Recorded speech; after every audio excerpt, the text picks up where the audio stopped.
GB में election हो रहे हैं तो नवाज शरीफ साहब ने आज अपनी वहाँ रूनुमाई की है। बाकायदा एक तवील अरसे के बाद वो मैदान में उतरे हैं। सुनिए उन्होंने कहा क्या। ललकार वही है आज भी, मुझे क्यों निकाला। वहीं से शुरू करते हैं, दिखाइए। मेरा दिल चाहता कि मैं पूछूं उनसे, आपने देश निकाला कई दफा दिया है, मुझसे गिला ना करो। ये गिला मैं सुनने को तैयार नहीं हूं, क्योंकि ये कसूर आपका भी है कि आपने मुझे से बंदे को देश निकाला क्यों होने दिया, क्यों मुझे मुल्क छोड़ के बाहर जाना पड़ा, क्यों जेलों में डाला गया। तो इसका बड़ा इंटरेस्टिंग जवाब है। नवाज शरीफ साहब 2013 के इलेक्शन में बड़े तगड़े सियासी रहनुमा के तौर पर, इनकी जमात भी मजबूत जमात के तौर पर मैदान में उतरी थी।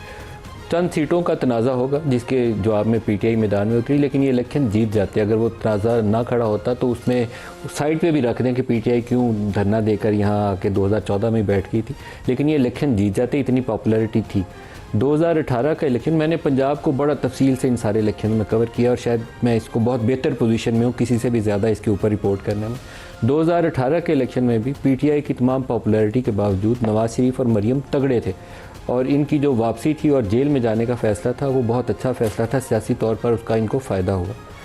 लेकिन 2024 जब ये 9 फरवरी को नताइज 66 सीटों के साथ अपनी फतह का ऐलान कर रहे थे तो उसका जवाब इन्हें ये मिलेगा, मुझे क्यों निकाला। ये जो मियाँ साहब ने अभी बार बार पूछा, मेरा ख्याल था कि इनके साथ 2-3 दफ़ा ये काम हो चुका है। अब नवाज शरीफ उससे बहुत आगे जा चुके हैं, अब ये किसी फ़िक्स्ड मैच को खेलने की पोजीशन में नहीं होंगे। लेकिन मियाँ साहब ने 8 फरवरी 2024 को दोबारा एक फ़िक्स्ड मैच खेला।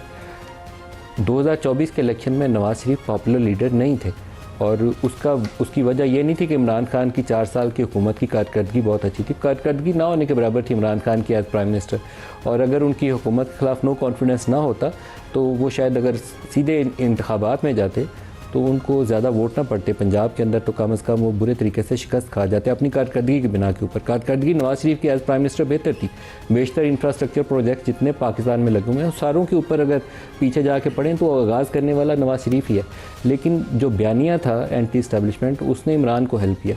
लेकिन इमरान खान ने तो उस वक्त वो जेल चला गया, लेकिन नवाज शरीफ साहब ने ये तरजीह दी कि वो फॉर्म 47 के ऊपर हुकूमत बनाना पसंद करेंगे। खुद नवाज शरीफ की अपनी सीट, मेरे उसके ऊपर तहफ़्फ़ुज़ात हैं, हो सकता है कि वो उनके हक़ में 4 वोट ऊपर ही हों, लेकिन मेरा ख्याल नहीं है कि नवाज शरीफ साहब लाहौर वाली अपनी सीट जो है वो सीधे साधे तरीके से जीते हुए हैं। खुदा बेहतर जानता है, लेकिन मेरी एज ए जर्नलिस्ट राय यही है कि अगर उसका प्रोब किया जाता, उसका कोई फॉरेंसिक इन्वेस्टिगेशन होती तो नवाज शरीफ का नतीजा उसके हक़ में अच्छा ना आता अपनी सीट का।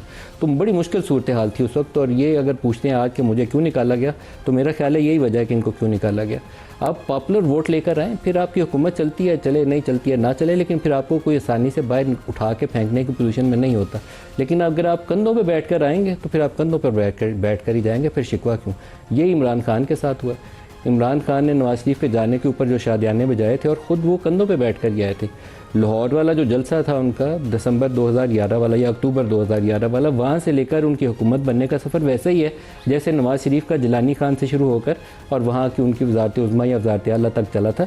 सेम पैटर्न है और अंजाम भी सेम है। वो भी जेल में गए, नवाज शरीफ भी, और इमरान खान भी आज जेल में बैठा हुआ है। लेकिन सबक सीखना हमारे सियासी रहनुमाओं के मुकद्दर में शायद है नहीं है, इसलिए हमारे यहाँ ये जो गोल गोल चक्कर हैं ये लगते रहते हैं। कभी एक जेल में आता है, दूसरा हुकूमत में, और दूसरा हुकूमत से गिरता है तो वो जेल में चला जाता है। इससे आगे बढ़ जाएँ, आगे बढ़ेंगे तो पाकिस्तान भी आगे चलेगा, वैसे कोई तरीका नहीं। आज जो